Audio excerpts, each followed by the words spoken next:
Okay. Welcome, Jesse and Jen, presenting on transitioning training content to online platforms. Awesome. Thank you, Tara. Sorry again, everybody, about the technical difficulties. I'm assuming if you're calling in, you probably use the same number as me, so that's why I kind of got stuck. Welcome. Good afternoon for most of you. Maybe good morning for some people towards the West Coast. Welcome to Transition Training content to online platforms. My name is Jesse Boehm. If I've never met you before, you can see my fancy picture there on the left, actually taken at a chart conference. I'm the instructional design manager with Pizza Ranch. I've been in the role for about nearly 3 years now, and then I've been in the restaurant industry for about 10 years. So Jen is my co-host, and I'll let her introduce herself. Hi, everybody. I'm Jen Belk-White. I'm currently Vice President of Human Resources at Premier Parking. I, in my prior life, was an instructional designer. I started doing e-learning development in about 2006 and have done e-learning and instructor-led training development since then, on and off. Awesome. And then Monique there on the right-hand side, she was one of the other people that helped us work on this as well. She is actually the president-elect for CHART, but unfortunately she couldn't be here, but she was a major part of this, helped us build it up until yesterday. So unfortunately she's not here, but she is one of the key players in this as well. So well, let's get this show on the road. Today, our learning objective is going to be upon the completion of this webinar, you will be able to take your training program or programs and start putting together a plan to move them online. Now, there's a lot of things that go into moving your content online. There's whether it's learning authoring tools, whether it's learning instructional design, but really today we want to give you kind of a high level look at how you can take some of your training programs or training content and start to move them online and start moving them, whether it's e-learning courses or whatever it is. So that's what we're hoping to accomplish today. Our agenda for today, we're going to first talk about our content substance, which is going to be identifying existing content and determining what content will be able to transition to online. Then we'll go through and start talking about some delivery methods you can use, determine how you can organize your training content, and then explore some training methods or delivery methods you can use to start to deliver your content. Then we'll kind of wrap it up with a quick review of the 2 steps and resources as well that you can utilize as you get started transitioning your content online. And then we'll end the day with some Q&A. So if you have questions, feel free to type them in the Q&A box. And then at the end of the presentation, we'll address those and go through those as a group. So, all right, well, I'm ready. I hope you're ready. We're actually going to start today off with a poll question. So we'll get that poll question up.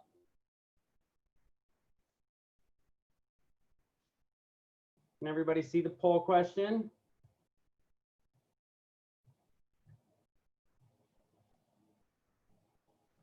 Give it a couple seconds here.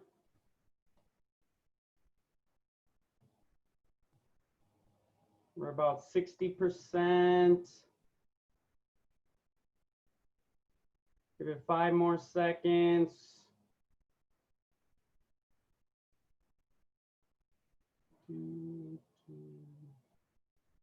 Anybody else want a quick answer before I end it?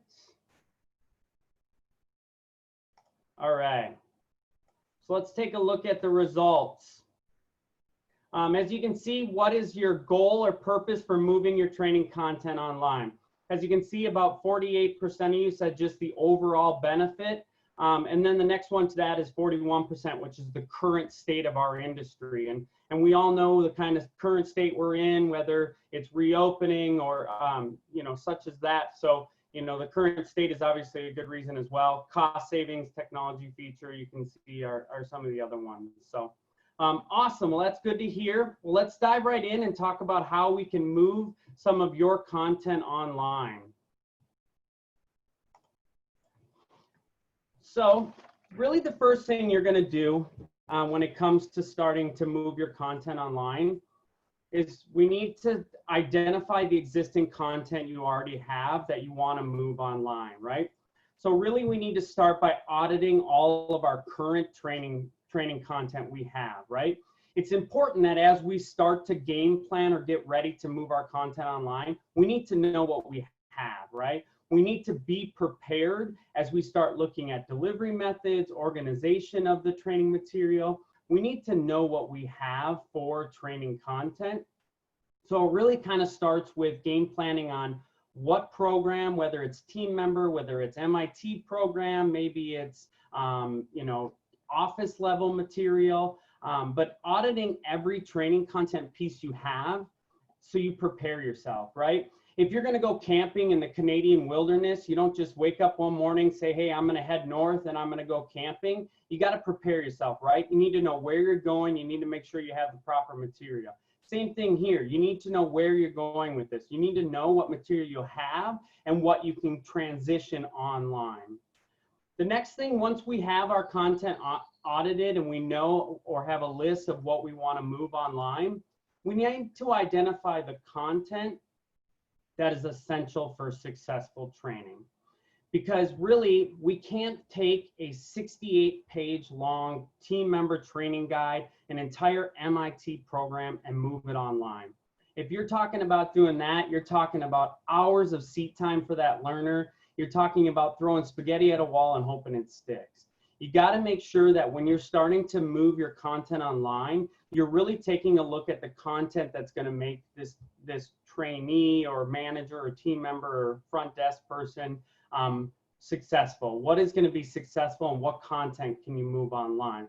So that's really once you have your audited list, that's when you're going to start picking together what I call your need to knows versus your nice to knows.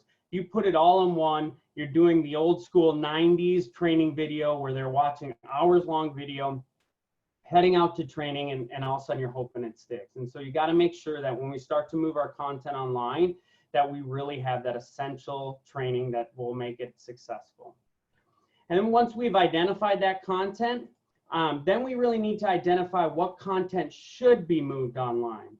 Because really at the end of the day, even if it's essential training for success, you still need to figure out what content can actually be moved online. And so the way I really do this is I really try to bucket my content into two buckets. And those are job knowledge versus job skill. And the real definition between these is that job knowledge is really knowledge or information that the learner needs to know, right? So that could be something like recipes, that could be something like steps of service, that could be something like menu knowledge, how to properly clean a hotel room, whatever it is, it's your essential knowledge or information that they need to know. And then job skill is your hands-on skills or tasks for the learner, tasks that the learner will perform. So that could be stuff like kitchen operations, how to properly cut an onion, how to properly sear a steak.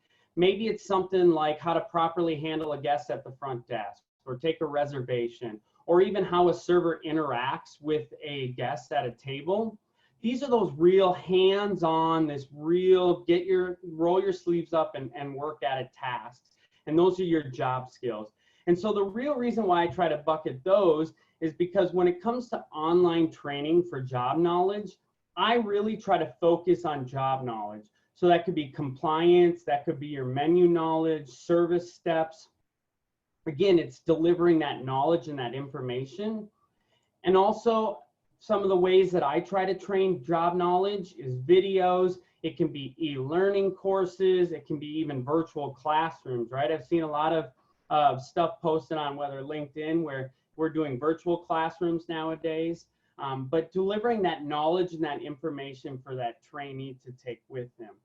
Now, going back to what we kind of talked about on what can be transferred online and what we should probably try to avoid transferring, even if it is essential for successful training, some of the stuff like job skills, some of the things that you can do with job skills, or what I recommend is an introduction to job skills, tools, proper techniques. What does success look like when they've completed that task or that hands-on activity?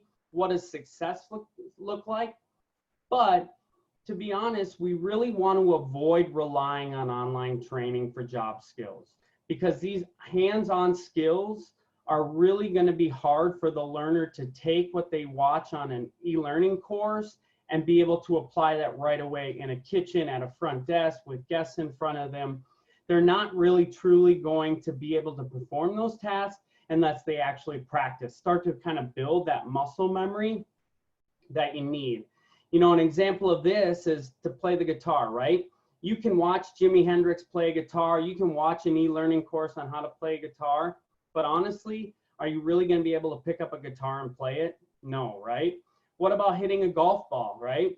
You can watch an e-learning course on how to hit a golf ball, but do you believe that you can truly pick up a golf club and start swinging? Imagine if your learner watched a course on how to hit a golf ball, right?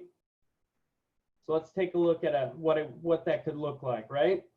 So here's a course, here's an e-learning course that you could deliver to your learner to hit a golf ball, right? It tells you all the proper techniques. It tells you how to go through and do it. Talks you through the swing, right? Great, that's great information, right? But now, oh, I even get a little bit of practice, great. But do you truly believe that you're gonna be able to take that and run with it and all of a sudden pick up a golf club? No, right? So that's really why we wanna truly avoid relying on online training when it comes to those tasks or skills. Again, proper tools, proper techniques, what success looks like, the introduction of those job skills are great, but moving that content online, that's truly what we need to avoid relying on.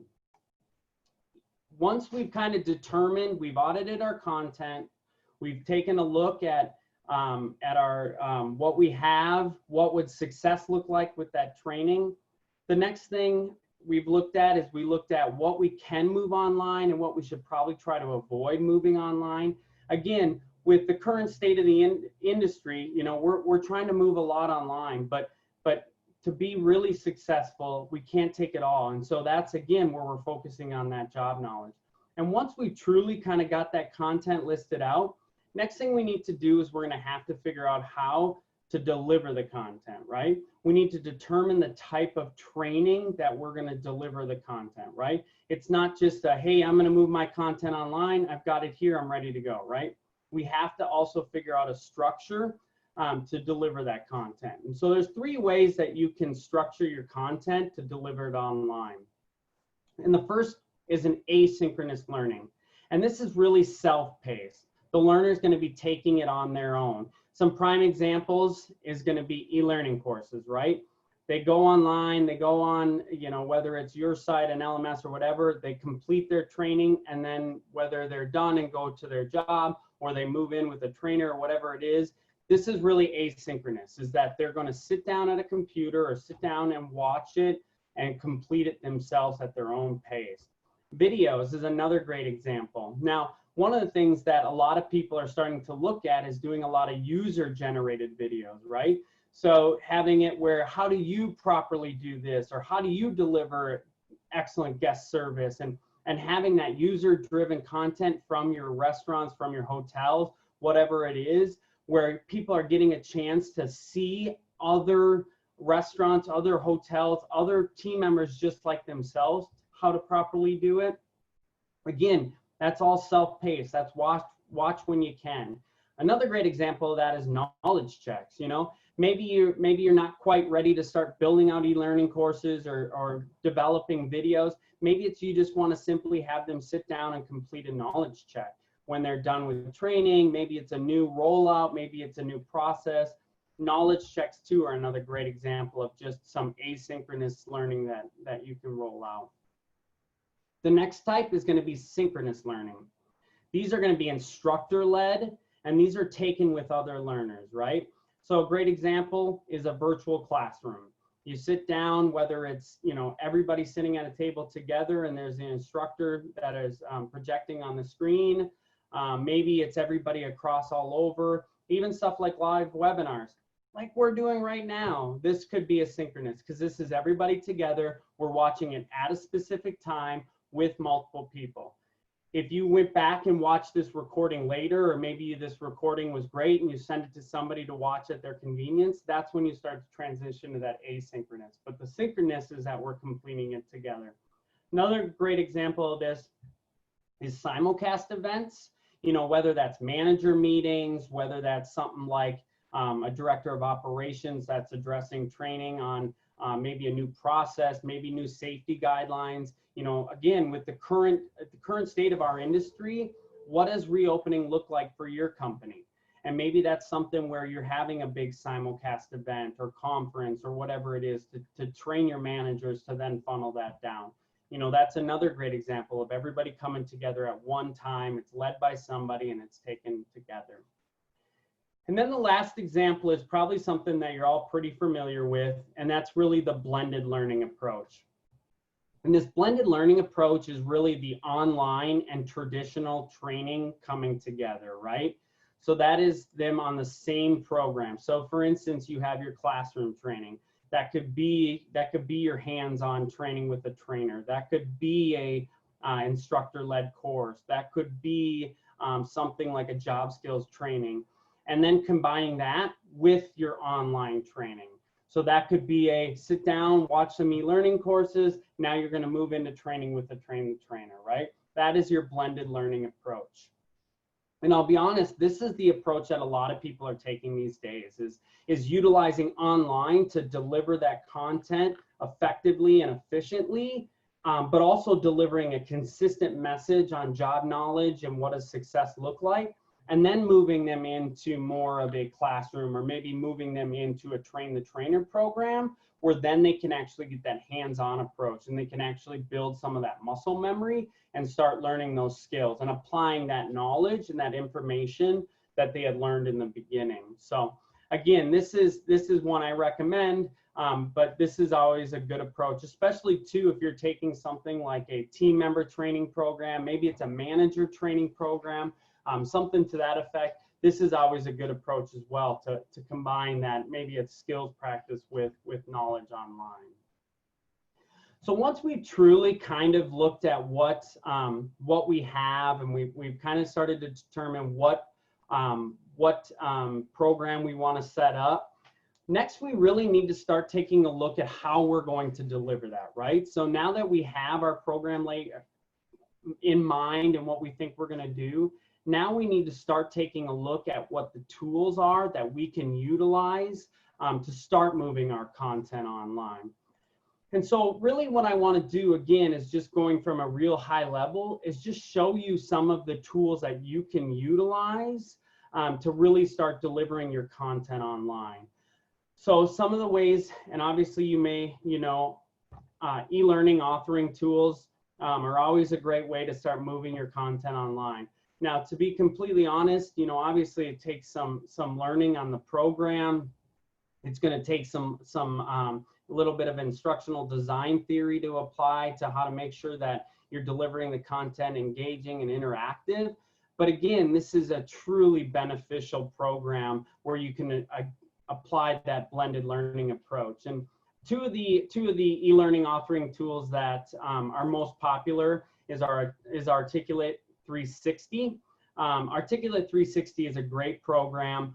It's very simple and straightforward. It's not too hard to start picking it up and learning. Articulate 360 really is kind of a suite of programs that you can utilize. The one that most people use is a Storyline, and that's really where you're going to start building out those large, robust e-learning courses. But some of the other things that they provide you is what's called Rise. And Rise is a very, very mobile friendly, very quick way of delivering training content that you can utilize on a mobile device. It flows really well with it. It lays out very similar to the way a web page would. And that's even a little bit more of a simple way to start delivering your content online. But the other benefits with Articulate 360 is they have a content library, they have training, they have a great way that you can work as a team to share it.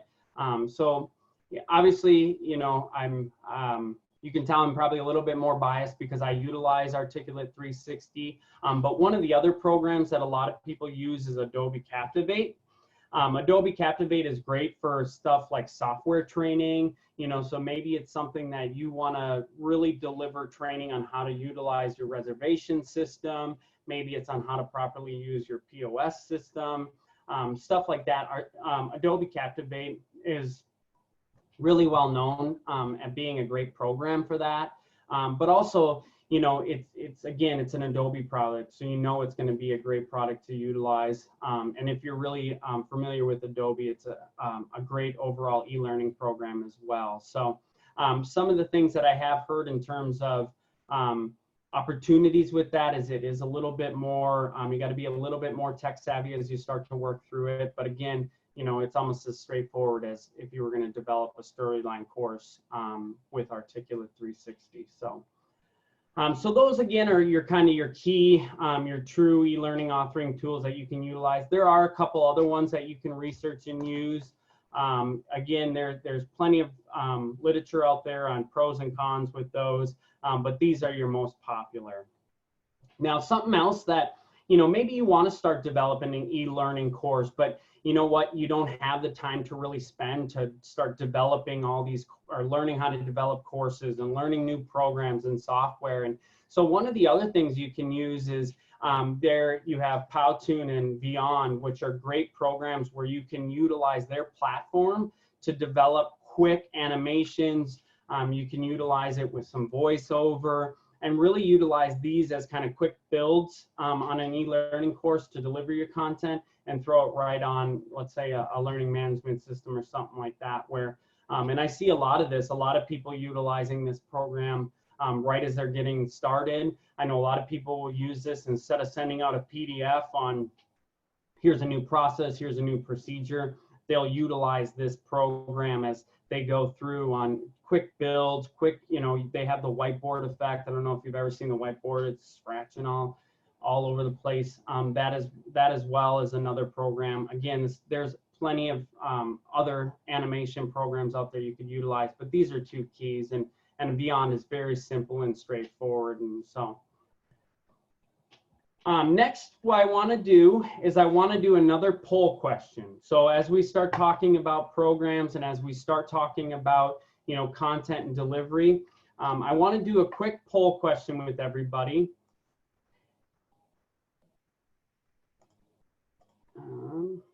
Launch it. So where are you on the learning management system or LMS adoption? So you're currently utilizing an LMS.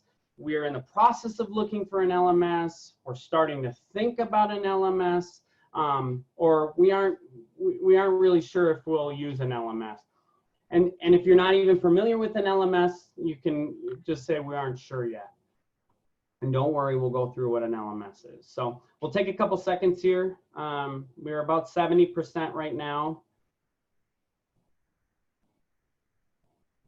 5 more seconds. Anybody else?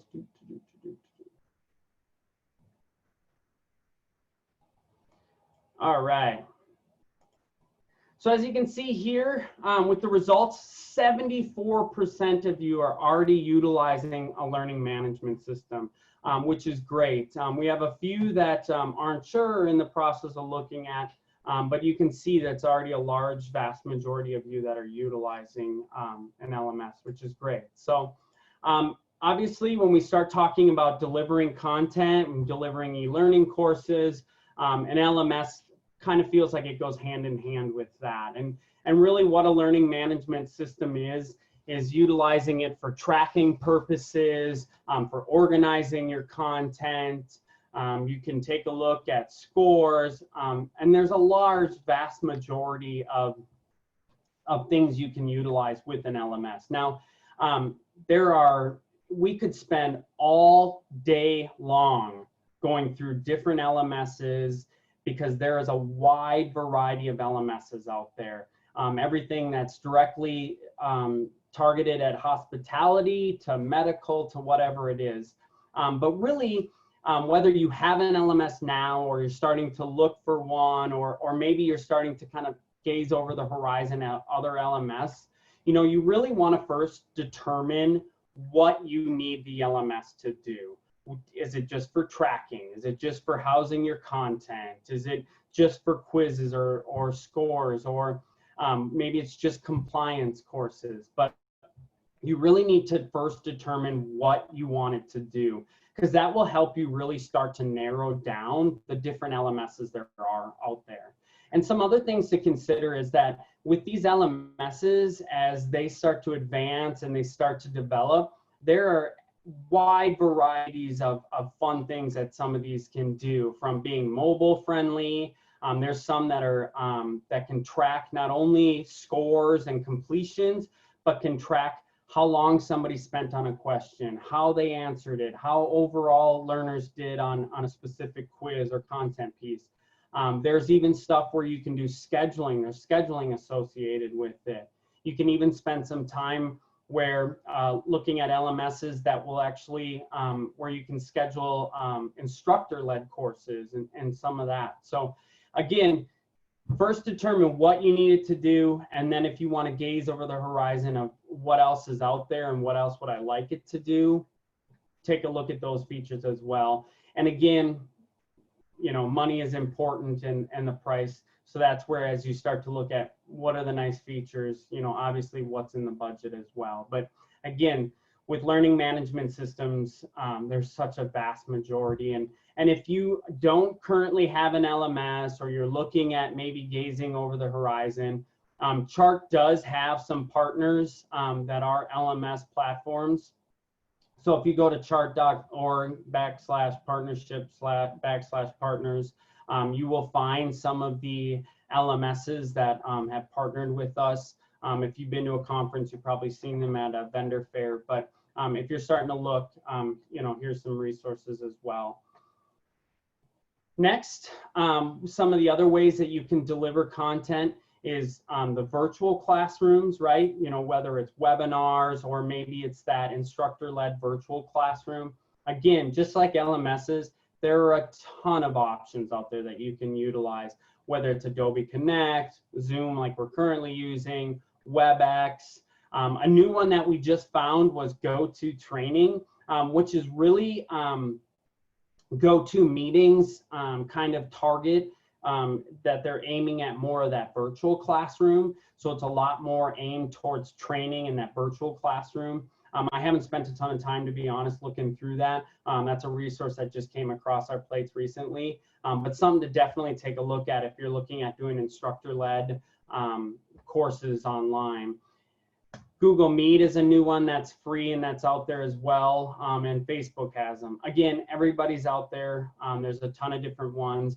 Again, just like an LMS, I highly recommend taking the time to go through, take a look at what you really need from a virtual classroom or webinar, and then start from there. So, and then next, really, I want to spend some time doing a quick review on what we talked about. And then I want to just really spend some time opening it up with questions that you have. We really wanted to provide this an opportunity to kind of give you some guidelines and a couple key steps and what you can utilize, but also open it up for questions that you have, because as you start to move online, there are so many different avenues and things that you can do. So again, as you begin this process and as you really start to look at moving your content online, we really want to first determine the content substance, right? We really want to audit the programs that we have. We want to take a look at what we want to move online, whether it's team member, MIT, whatever it ends up to be, but having that game plan, and it really starts with auditing what training programs we have.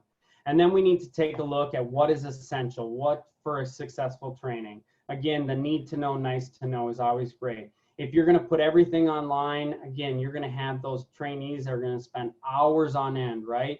That's that old school mentality of lock them in a back room in a dry storage area, turn on a training video and come back an hour later and see how they're doing, right? It's like throwing spaghetti at a wall and hoping it sticks.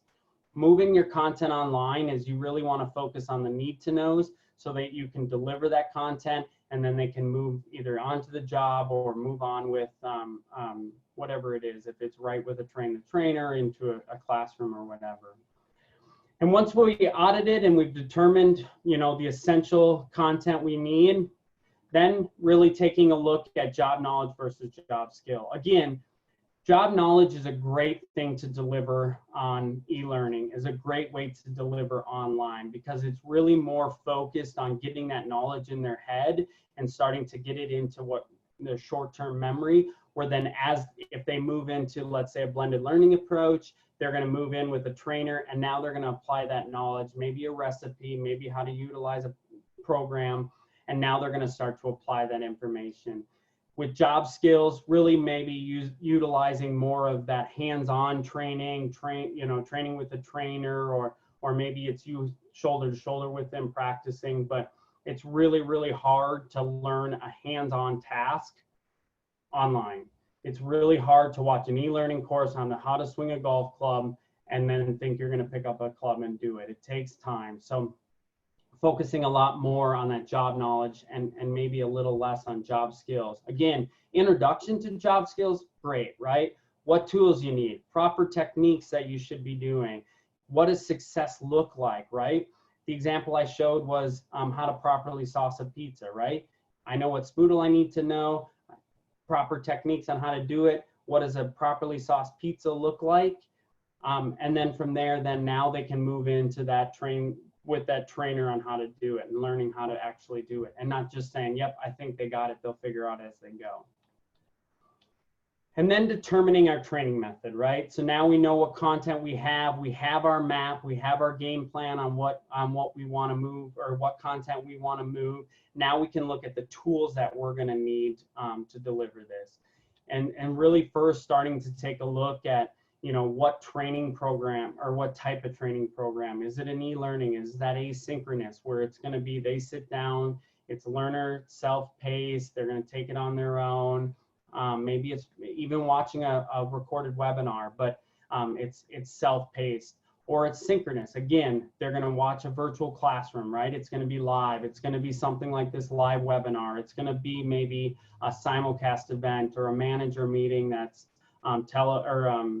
that's done through Zoom or WebEx or whatever. But it's the simulcast event as well. But determining which one, and even looking at what we've heard a lot of, and it kind of seems to be a buzzword, but blended learning, right? Delivering that knowledge, delivering that online, and then having them swing into a trainer or swing into a classroom, and really utilizing both techniques, the classroom with the online training, and deliver that. Again, this is a great, when you think of training and you look at your team member training guide, your MIT program, blended learning is a great approach, right? You can take your binder, you can move some of the job knowledge stuff online, e-learning courses, or a simple animation video to get yourself started, or even recording a video, right? Nowadays with user-generated content like YouTube and Facebook and stuff like that, I mean, how simple would it be to quick record a fun video on some of the content or the knowledge that they need to know, and then utilizing that blending approach where then they move up with a trainer. So determining what training program that you really want to go with, or what type of training program. And then again, utilizing, a lot of us, you already utilize a learning management system, which is great. If you're looking over the horizon, or again, you don't have one, really determine what you need it to do. And then also maybe there's some fun key features that you want to utilize as well. So again, that was, just a couple key steps to really kind of help you move your content online. Honestly, there's a wide variety of different stuff that you could learn and to continue to improve that. But these are two key steps as you slowly get started and move your content online. Now what I'm going to do is I'm actually going to pass it over to Jen, and she's actually going to walk you through some resources that you can utilize as you start to move your content or start to think about how to move your content online. So I'll move it over to Jen. Thank you, Jesse. So a lot of us are probably thinking, all right, these are great ideas about, how do I go through and audit my content and figure out what I can convert online, and, what is knowledge versus job skill, and how do I do this? But how do I do this? How do I actually figure out how to take this material that we have a great instructor-led training process, and how do I use these tools to go online? So Jesse mentioned a couple of primary e-learning authoring tools earlier, and we're going to give you some resources for these. Don't worry about writing down all of these links. They're going to be in the handout that Tara mentioned earlier. So the handout with the links will be posted when the webinar is posted by the end of the day. So with Articulate 360, which as Jesse mentioned is a suite of tools, there are a number of videos on how do you use all the things in the suite, plus tutorials created by the folks at Articulate on how to use each of the different resources. RISE is their newest tool, and actually probably the easiest one for somebody who is not an experienced e-learning developer to take existing content and put it into a somewhat interactive online experience. And so these RISE tutorials, if you're looking at how do I make this happen quickly? I need this online learning to be done yesterday and out there and available. RISE is your quickest, easiest to learn, easiest to quickly roll things up online. Storyline is significantly more complicated. These tutorials, though, are a great way to get started. Most of us learned everything we know about Storyline by watching these tutorials and then just practicing and learning from each other and from trial and error. One of the great things about Storyline is you can do branching. You can take one of the questions that we're going to address in a little bit, but it came up in the chat, was how do you take some of the things that you easily do in an instructor-led situation, like role plays, how can you convert them easily to an online path? And one of the great things that Storyline allows you to do is branching. So if you're working on a steps of service activity, for example, you can have the experience go in different paths depending on what the server chose to do.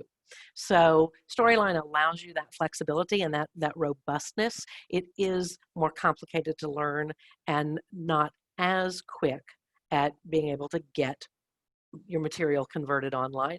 But these tutorials that are available are a great way to get you started. And then there are some great examples at the bottom of the slide that we were just on, some great examples of the different ways that both Storyline and RISE can work. The golf example that we saw earlier was one that came from this e-learning examples page. People, experienced e-learning developers, put their content out there for you to see how things work, which is a really great way to just get some ideas and expand our thinking about what we can do with online. In addition to Articulate 360, the other primary e-learning authoring tool is Captivate. It's an Adobe product, and it's been out. This was actually the first e-learning tool that I started using back in 2005 or 6, years ago. Some great tutorials available there on the Adobe site, as well as some examples. And they also have a very robust community. So either direction that you go, whether it's Articulate 360 or Captivate, you'll be able to find a wealth of wonderful resources and help with experienced people online, sharing their examples, sharing their questions, sharing ideas. Some other things that are on the resource list that will be available to you are different production aids. So like the eLearning Heroes site I mentioned earlier, that's the Articulate community. This is where people post questions about how does the tool work? How do I do, how do I use a slider? How can I make things personalized and put the learner's name in? What are some examples of how I can use gamification to make things, more appealing, etc. eLearning Brothers is another site that has templates available. So the eLearning Heroes site has free templates that people have shared. eLearning Brothers is a paid site, but they do offer a 7-day free trial. And so if you are looking at potentially purchasing some assets, they also have a great picture asset library that's much cheaper than a lot of the picture libraries that are currently online. You get all of that with your membership, but you can take advantage of that 7-day free trial and check it out. A couple of things that are on the resource, a couple of other things that are on the resource guide that we don't have on the slides, in addition to the tools that Jesse's already mentioned, like Beyond and Powtoon.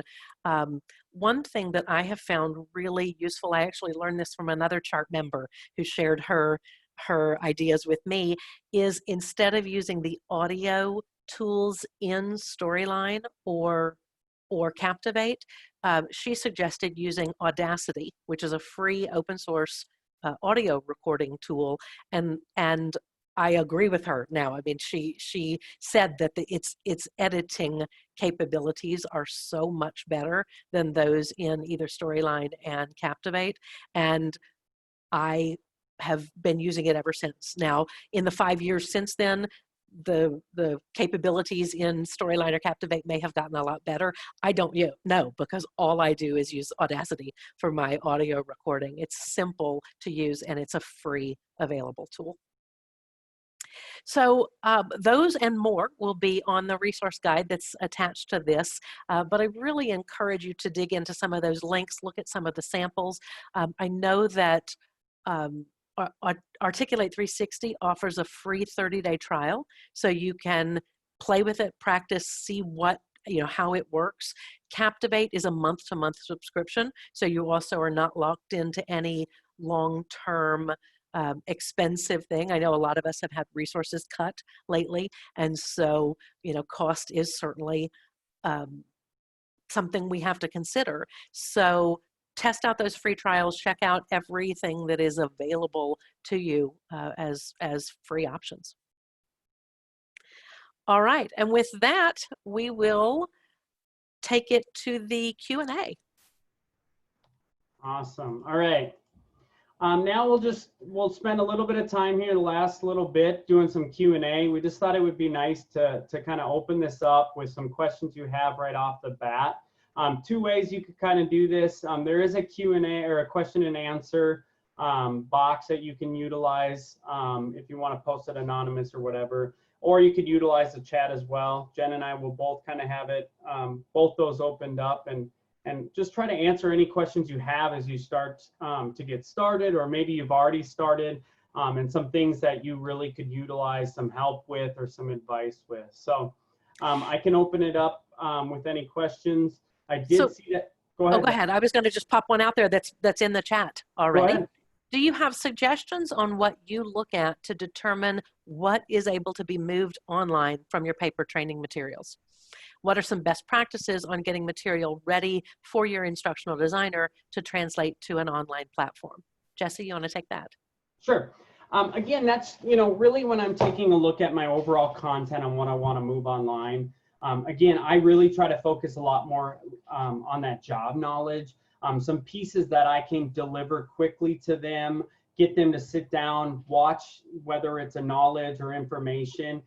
But then utilizing that blended learning approach where then they can move on with a trainer and really start to actually developing those skills. So I really try to take a look at what content do they need to know in terms of knowledge or information. And then I utilize a training guide actually for the hands-on skills and applying that knowledge. So I really try to take a look at that. Again, a great example for me is, I can utilize my online courses for what goes on a pepperoni pizza or what goes on one of our specialty pizzas. But when it comes to actually properly saucing, cheesing, whatever for that pizza, I'll show them the tools, the techniques, and what success looks like. But that's where I really move into that blended learning approach and utilize a training guide for them to sit with the trainer and practice that information. And some of the other things is, we get in this habit of taking a look at our training content and saying, well, they should know that. They should know all these steps. They should know how to do this. One of the examples I think about in my past is looking at, we need to teach them on hospitality. And teach them on hospitality for kids. But if we really look at, if they don't need to know that information right away, if they just need to know what hospitality is, they're gonna learn how to properly deliver hospitality for a kid. But if we say we want to train them on both, that's where you're going to start to apply more training dollars to have them sit at a computer, right? So that's really what you want to look at. And really what I like to do is I'll take a look at my content and I'll ask myself, what if they don't learn this? Are they still going to be successful during training? Are they still going to be successful on day 4, day 5, day 6 if they don't know this information right away? So I would say that's really what I kind of do and look at when I'm starting to move my content online. Jen, do you have anything? And no, I want to ask, it's not really a follow-up question, but it's a question that's somewhat connected to what you just answered. We've got somebody asking for tips for blended learning when the in-person training or sign-offs are being done by a manager and not a trainer. So say that again. We are looking for tips for blended learning when the in-person training, the live instructor training, is being done by a manager and not an experienced trainer.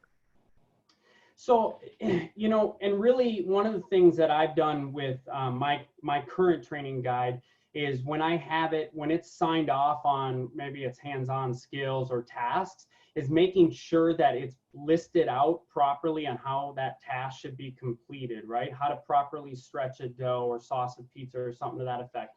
And really having it where a manager, if it's a manager who isn't a everyday trainer, can still take that training guide, read what they're supposed to do, and maybe not 100% detail, but at least it's clearly communicated, but also referencing maybe it's a standards guide, maybe it's a recipe book, where if it's a manager who isn't an everyday trainer, they clearly see what this team member should be doing or what they're going to sign them off on doing.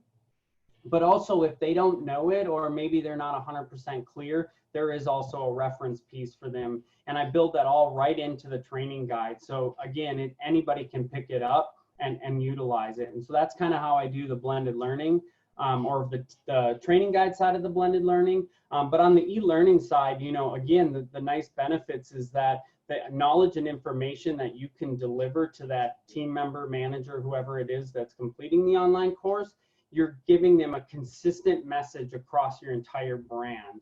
So it's not a trainer's or a team member's perception on what standard is or what successful looks like or what the knowledge they need to know. It is clear and consistent across your entire brand because it was created by you or your department. So I hope that helps. Jen, do you have anything? No, that's really what I would have answered. Here's another question. Role plays and other SLEs are great in classrooms. Can you give examples of how you can translate these to e-learning? See, this to me is really where you start to it gets a little tough to really deliver that role play experience. You know, some of the ways I've looked at possibly doing that is creating an e-learning course where, you know, it is full screen picture of maybe, let's say your computer screen, and there's a guest staring at them and they're trying to quick ring up an order. But again, to really build that comfort level to be in front of a guest, they're not really going to build that skill unless they're in front of a guest, right? Unless they're in front of, you know, their instructor, their class, their trainer. So that's the stuff that, again, I stick to blended learning approach and keep that on that live experience. You know, with our current state of the industry, you know, and as we can start to move and start to reopen, this gets a little tough. But again, job skills are really not going to be learned, and especially that comfort level of a guest staring right at you through a computer. It's not going to be truly learned. They're not going to truly learn that comfort. So. Yeah, I've done some similar things. I've actually even had as an assignment that had to be uploaded in an LMS, them to use their phone to videotape themselves doing something. But you're right, that's still a less realistic experience even than a traditional role play, because in the real world, who's, you know, doing this with their phone when they're having that guest interaction? But it does at least give the opportunity to practice, you know, and to observe the practice a little bit. I'm gonna put a couple of suggestions that were out there that came through the Q&A and the questions, and then we'll go back to another question. We did get a suggestion from one group that's using Storyline 2. So instead of the Articulate 360 suite, they're using just the Storyline tool in that, and that is significantly less expensive. So offering that to you as a suggestion as well. And then a suggestion about the LMS, whether you have a current LMS or in terms of selecting one, what your current LMS does may not be what your LMS needs will be in the next 6 months. And, you know, I have worked in an organization in the past in which I was really constrained by the LMS and wished that we had started earlier in looking at better options. We allowed the fact that we already had an LMS to really limit what we could do for too long before we started looking beyond that. So yeah, consider not just today's needs, but 6 months from now's needs, a year from now's needs now, so that you've got the time to research and find the right LMS tool that your company not just needs today, but will need. Have you, one couple questions that have popped up in the question and answer box. What best practice can you share to increase the completion rate of online courses when you have tens of thousands of team members? Sometimes it's difficult to get, for example, compliance related courses done on time. And I think, you know, one of the things that as an organization, you'll have to determine, you know, what is important in terms of compliance courses. Because if your overall organization is not holding franchisees, restaurants accountable for completion on something like a compliance course, it is hard to get managers, franchisees to spend that money, those training dollars to get somebody to sit down and complete it. But I think you first need to take a look as an organization on why you have a compliance course and is it truly important. And if it is important, then you need to be kind of your salesman and sell it to your franchisees on why something like a compliance course or a food safety course is important, but also the ramifications of not getting it complete. You know, not only as an organization, maybe there's penalties, but also state level, health department levels, why it's important to have your team members complete those courses. So those are really, as you take a look, it has to be driven kind of top down on completion rate and why it's important like that. And again, being the salesman or the salespeople that we have to be sometimes to say why they should spend their training dollars to complete this course. What is the benefit? What is a franchisee or a manager's return on investment to spend those training dollars to have them complete an online course? Here's another question about asking if anyone has used, and I'm going to open this up because I don't think either Jesse or I have. So I'm going to open this up. If you have used a tool like this, please hit the raise hand in the chat, and we'll open the floor to you to discuss. But the question is, has anyone used virtual technology for skills-based online training? So the type of technology that Ruby uses, for example, in terms of opportunity, virtual reality, so that employees can practice skills. So if you have done that, I see somebody raising their hand. So let me see if I can figure out who that is. Go ahead. Colby Hutchinson. Colby, I'm going to unmute you. Should be unmuted. Oh, you're unmuted. Go for it. Colby, share, please. Best Western, we've used Mersion for a few years. We write interactive scenarios that have somebody live on the back end. So say somebody at a hotel would, front desk agent perhaps, maybe a housekeeper. We have different scenarios for different positions. They would hop on their computer and they interact with a live avatar. Somebody's on the other end of the computer and basically walking them through. They ad-lib based on what the reactions are. What we've found is, although the first time somebody uses it, it feels a little cartoonish right out of the gate, but because of the customized interaction, it takes them less than half a minute to really lock in and treat it like it's actually happening. As an example, somebody could have a scenario of a complaint or a problem that's brought to them. And literally the person on the other end will say, "Do you find this funny?" As the person starts giggling at the avatar, and that just locks them in. We found it a very useful tool. Awesome.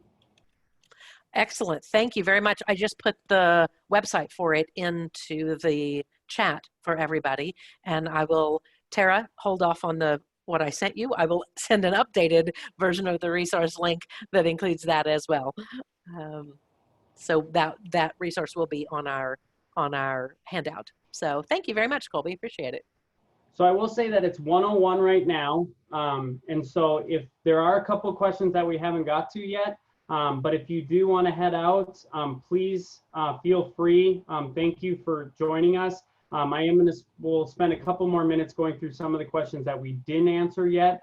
So if that is a question that you've asked and you want the answer, please stick around for a little bit longer. We'll kind of go through some of those. But again, thank you for everybody else that's going to hop off. Yeah, if you have any questions, please, if you're a member of Chart, both our contact information's on there. You can always reach out, email, whatever, any more questions you have. So yes, thank you, everybody. Thanks, everyone. One of the questions that was asked is, can you refer any tools or calculators for time to build content to be shared with C-suite people or stakeholders who don't truly understand the development time that goes into creating e-learning course? And one thing I'll say is that e-learning heroes that Jen had mentioned, and that will come out with the resources guide, that is a great tool because they have a ton of ROI calculators and just stuff that you can really utilize to kind of communicate up on why it takes an extended period of time to build out content or build out e-learning courses or whatever. So I personally don't have one in my toolbox. Maybe Jen does, but if you are looking at, again, e-learning heroes is a great site to go to for stuff like that. That's where I would go for the most up-to-date information. Everything that I have in my files is from the days of, older. Rise is so much faster, and I'm so much faster at Storyline now than I used to be. That the transition time is definitely different than it used to be. Mm-hmm. So, I believe also that Monique, who couldn't be here today, but was one of our partners in developing this, did a breakout session on ROI at a conference. So we'll reach out to her and see if she has any tools that we can include with this webinar when we post that. So thanks Michelle for sharing that with me. All right. Awesome. I don't see any other questions. Do you? We may have, between the two of us, I don't think we've missed anything. No, I don't see any questions. Again, for everybody else that's still on here, thank you so much. Please feel free to reach out to Jen or myself. Our email addresses are on the membership guide or membership directory. So please feel free to reach out. And thank you again so much, everybody, for just taking the time to be with us today. And somebody asked if it will be recorded. It has been recorded and will be posted to the Chart website, which will be available by, I believe, end of day today. So you'll be able to go back in and review any section of it that you would like to. Okay, thank you guys very much. That was great. And yes, it will be posted later today with the handout. Thanks, everyone.